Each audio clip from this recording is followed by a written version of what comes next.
Imagine a world where the UK squanders its shot at leading the quantum computing revolution. Former Prime Minister Tony Blair insists that history won't forgive us for such a monumental oversight, and is urging action before it's too late. Tony Blair, the ex-Labour leader whose influential Tony Blair Institute receives support from tech heavyweights like Oracle co-founder Larry Ellison, is sounding the alarm on the UK's precarious position in the global quantum computing sprint. This cutting-edge field promises to unleash revolutionary advances across industries, from designing life-saving drugs to simulating complex climate patterns that could help combat global warming. In a compelling report co-authored with William Hague, the former Conservative Party head, Blair stresses that the UK is at risk of squandering its strong foothold in quantum research if it doesn't step up its game. Drawing a stark parallel to the UK's experience with artificial intelligence, the duo points out how Britain pioneered key AI discoveries but ultimately watched as nations like the US surged ahead, sparking a frantic global push to develop independent sovereign AI systems. Just like in AI, having a solid foundation in research and development isn't sufficient on its own, they explain. It's the countries that invest in the robust infrastructure and bold financing needed to scale up that truly reap the economic rewards and strategic advantages of these technologies. Despite boasting the world's second-largest cluster of quantum startups, the UK is falling short on the high-stakes funding and essential facilities required to transform these innovative ventures into global powerhouses. But here's where it gets fascinating and a bit mind-boggling for newcomers. Quantum computing isn't like the laptops or smartphones we're used to. It operates on principles from quantum mechanics that challenge our everyday understanding of reality.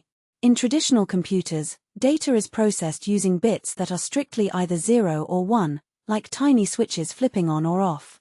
Quantum computers, however, use qubits, which thanks to a quirky effect called superposition, can exist in multiple states simultaneously. Think of it as a coin spinning in the air, being both heads and tails until it lands. This allows quantum machines to explore countless possibilities at once, potentially solving problems that would take today's supercomputers billions of years. For instance, imagine simulating the intricate dance of atoms in a molecule to invent new materials for batteries or tailor-made medications for rare diseases. That's the kind of game-changing potential we're talking about. While the technology is still in its early, experimental phase, not quite ready for everyday use, the stakes couldn't be higher. Experts, including those from McKinsey, project that once quantum computing matures, it could generate up to $1.3 trillion in value for sectors like chemicals, pharmaceuticals, automotive, and finance alone. And this is the part most people miss: the technology's dual-edged sword.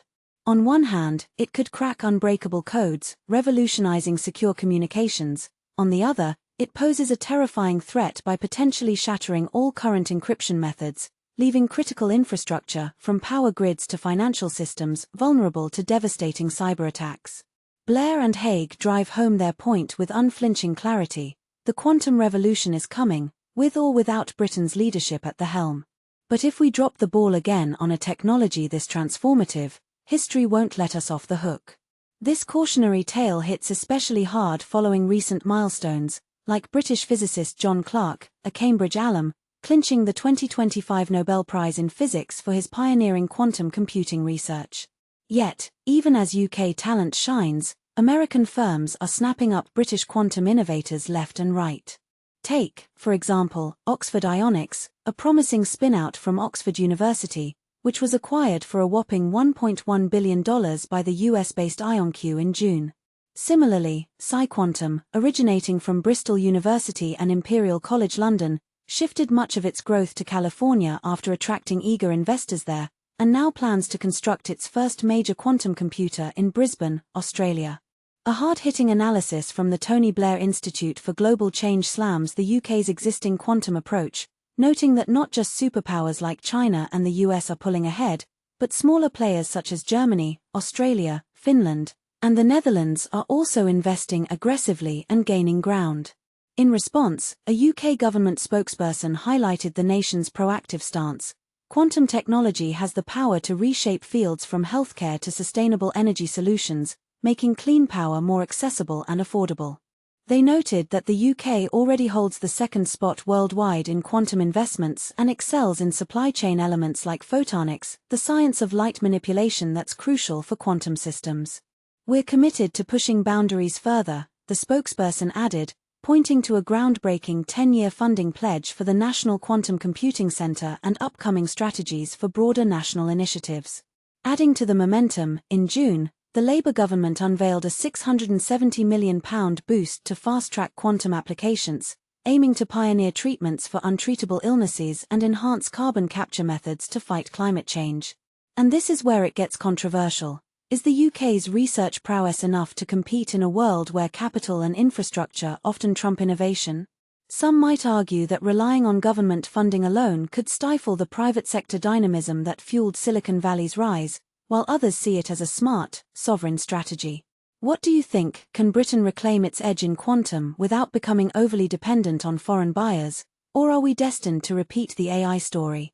Share your thoughts in the comments below. I'd love to hear if you agree with Blair's dire warning or if you believe the government's plans will turn the tide.